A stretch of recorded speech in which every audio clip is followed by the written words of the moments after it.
గౌరవ ముఖ్యమంత్రి గారు రేవంత్ రెడ్డి గారు కూడా మేము 1వ తారీఖే జీతాలు ఇస్తామని చెప్తున్నారు, సంతోషం.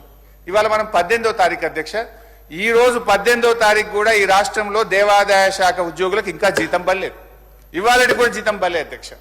సో నేనేమంటే మీరు 1వ తారీఖు జీతం వస్తానంటారు, దేవాదాయ శాఖ ఉద్యోగులకు ఇలా 18వ తారీఖు అయినా జీతం పడని పరిస్థితి ఉన్నది. దయచేసి అందరికి ఇచ్చినట్టు వీళ్ళకు కూడా 1వ తారీఖు జీతం ఇవ్వాలి, దీన్ని పరిశీలించండి అని కోరుతున్నా అధ్యక్ష. అట్లే కారుణ్య నియామకాలకు కూడా ఒక 86 మంది, అప్పుడు నేను ఫైనాన్స్ మినిస్టర్గా ఉంటూ ఈ 86 మంది దేవాదాయ శాఖ ఉద్యోగులు ఎవరైనా చనిపోతే వారి పిల్లల్ని వాళ్ళ పిల్లలకు ఉద్యోగం ఇవ్వడానికి అవకాశం ఇస్తే దాన్ని అవకాశం ఇస్తూ ఫైనాన్స్ మినిస్టర్గా నేను వాళ్ళను కూడా ఈ గ్రాంట్ ఇన్ ఎయిడ్ స్కీమ్లో యాడ్ చేయండి అని చెప్పి ఆ రోజు నేను ఫైల్ క్లియర్ చేసిన చివరి రోజుల్లో. ఆ 86 మందికి ఇప్పుడు సంవత్సరం నుంచి జీతం వస్తలేదు. దయచేసి వారిని కూడా గ్రాంట్ ఇన్ ఎయిడ్ కింద పెట్టి వారికి కూడా నెల నెల జీతాలు వచ్చేటట్టు చూడాలని చెప్పి కూడా నేను కోరుతున్నా అధ్యక్ష. సరే, ధూపదీప నైవేద్యం అప్పుడున్న కాంగ్రెస్ ప్రభుత్వం దేవాలయాల్లో పూజల కోసం 2000 రూపాయలు ఇవ్వడం జరిగింది. అంటే దీపం పెట్టడానికి, పూజలు చేయడానికి, అయితే చేసిన అయ్యగారికి కూడా ఎంతో కొంత ఉండాలని. దాన్ని కేసీఆర్ గారు వచ్చిన తర్వాత అధ్యక్ష 2000 రూపాయలు ఉన్న ధూపదీప నైవేద్యాన్ని 10,000 రూపాయలకు పెంచడం జరిగింది. ముందు 6,000 రూపాయలకు పెంచాం, తర్వాత దాన్ని 10,000 రూపాయలకు ధూపదీప నైవేద్యం పెంచాం. సరే, కాంగ్రెస్ పార్టీ మొన్న ఎన్నికల మేనిఫెస్టోలో ఏమన్నారంటే కేసీఆర్ గారు 10,000 చేసిండ్రు, మేము వస్తే 12,000 రూపాయలు చేస్తాము అని అన్నారు, సంతోషం. దయచేసి ఆ 12,000 రూపాయలు తొందరగా ఇయ్యండి. ఇప్పుడు ఆ 12,000 సంగతి ఏందో కానీ అధ్యక్ష 2 నెలల నుంచి ధూపదీప నైవేద్యానికి ₹1 అయితే రాలే అధ్యక్ష. 2 నెలలే ధూపదీప నైవేద్యం ₹1 రాలే. దయచేసి ఆ డబ్బులు విడుదల చేయండి. ఆ 12,000 రూపాయలు ఏదైతే మీ మేనిఫెస్టోలో చెప్పినరో ఆ 12,000 రూపాయలు కూడా ధూపదీప నైవేద్యానికి ఇవ్వాలని చెప్పి కూడా కోరుతున్నా అధ్యక్ష. బ్రాహ్మణులు ఎక్కడైతే బాగుంటారో ఆ రాజ్యం కూడా బాగుంటది అని అంటుంటారు.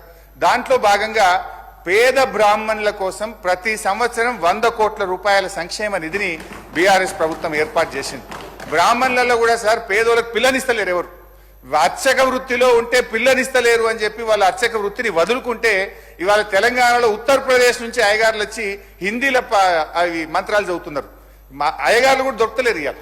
సో అందుకే దాన్ని దృష్టిలో పెట్టుకొని రాబోయే రోజుల్లో కష్టమవుతుంది, మరి వేద విద్యను అభ్యసించే వాళ్ళు ఉండాలి, వారికి కూడా ప్రోత్సాహం ఉండాలని చెప్పి 100 కోట్ల రూపాయలతో మేము ఒక బ్రాహ్మణ సంక్షేమ నిధిని ఏర్పాటు చేయడం జరిగింది అధ్యక్ష. కానీ దురదృష్టం ఏంటంటే కాంగ్రెస్ పార్టీ అధికారంలోకి వచ్చిన తర్వాత అసలు బ్రాహ్మణ పరిషత్ ఉన్నదా లేదా, అక్కడ ₹1 కూడా విడుదల కావట్లేదు. మొత్తం కార్యక్రమాలన్నీ కూడా కుంటుపడ్డటువంటి పరిస్థితి ఉంది అధ్యక్ష. అధ్యక్ష, హైదరాబాద్ లో 10 కోట్ల రూపాయలతోని అద్భుతంగా బ్రాహ్మణ సదన్ కూడా నిర్మించాం అధ్యక్ష. అదే విధంగా రాష్ట్ర వ్యాప్తంగా కూడా సూర్యాపేట, ఖమ్మం, మదిర ఈ 3 చోట్ల కూడా బ్రాహ్మణ సదనాలు ప్రారంభమైనవి. ఈ 15 నెలల నుంచి పని ముందుకు పోతలేదు, దాన్ని కూడా పూర్తి చేయాలని చెప్పి కోరుతూ అధ్యక్ష, చివరిగా అధ్యక్ష నేను కోరేది మా శైలజారామయ్య గారు శ్రీధరణ దృష్టికి తీసుకుపోయి వారిని విన్నోవర్ అయి ఫైనాన్స్ మినిస్టర్ మీద ఒత్తిడి పెట్టి ఈ నిధులు విడుదల చేయాలి. ప్రపంచవ్యాప్తంగా ఉన్నటువంటి వాళ్ళందరూ కూడా చూస్తున్నారు. ఎందుకంటే అధ్యక్ష మనకు విదేశీ విద్యా పథకం కింద 300 మంది బ్రాహ్మణ పేద విద్యార్థులను ఎంపిక చేసి విదేశాలకు పంపినాం.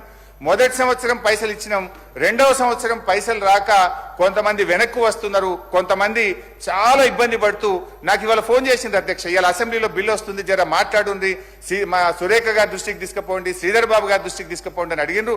ఈ 300 మంది విద్యార్థులకు 30 కోట్ల రూపాయలు పెండింగ్ ఉంది. పేద బ్రాహ్మణ విద్యార్థులు వాళ్ళ చదువులు ఇబ్బంది కాకుండా 30 కోట్లు విడుదల చేయాలని, అదేవిధంగా బ్రాహ్మణ్ ఎంటర్ప్రెన్యూర్ స్కీమ్ కింద 497 మందికి సెలెక్ట్ అయి బెస్ట్ స్కీమ్ కింద 16 కోట్లు పెండింగ్ ఉన్నాయి, దాన్ని కూడా విడుదల చేయాలని చెప్పి నేను కోరుకుంటూ ఈ బ్రాహ్మణ పరిషత్ను కూడా పునరుద్ధరించి మరి వారిని కూడా మనం ఎంకరేజ్ చేయాలని చెప్పి కోరుతూ మరొకసారి ఈ బిల్లును మనస్ఫూర్తిగా స్వాగతిస్తూ మీ ఈ సెలవు అధ్యక్ష.